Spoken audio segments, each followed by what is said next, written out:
থোকা থোকা মেঘ ছিল, রোদও ছিল। হঠাৎ করে বিকেলবেলা বৃষ্টি নামছিল।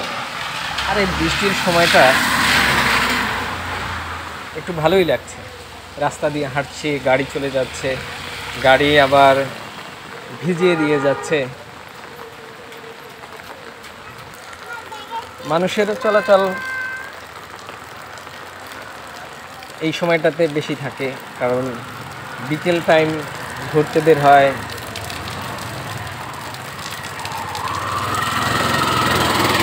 কিন্তু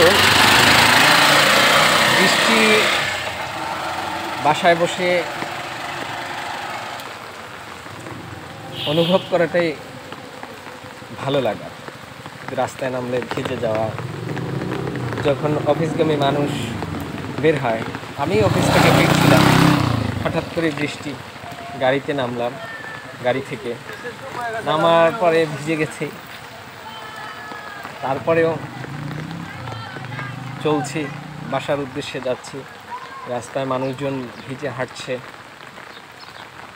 ছাতা নিয়েছি, সেজন্য বৃষ্টির ভেজা থেকে বেঁচে গেলাম। আকাশে ডাকছে, কালো মেঘ ছেয়ে আছে পুরো জমিন।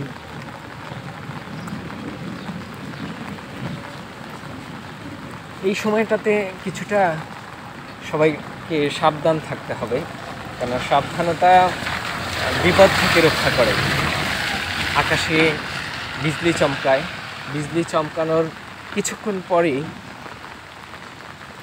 আমরা বলি বজ্রপাত, গর্জন, গ্রাম অঞ্চলে বলে ঠাডা। যেটাই বলি না কেন, রাস্তা, মাঠে কাজ করতে গেলে এই জায়গাগুলো থেকে সাবধান থাকতে হবে। যখন আকাশে বিজলি চমকাবে তখনকার একটি নিরাপদে যাওয়া। বিজলি চমকানোর 30 সেকেন্ড পরে বজ্রপাত হয়। মাঠে কাজ করা, রাস্তায় চলাচল করা এবং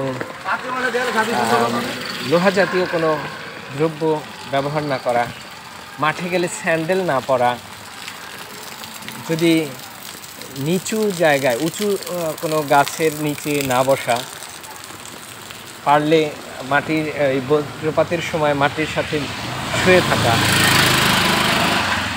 সচেতনতার জায়গাগুলো যদি শেখা যায়, তাহলে আমরা যদি সচেতন হই, তাহলে বজ্রপাত থেকে রক্ষা পাওয়া সম্ভব।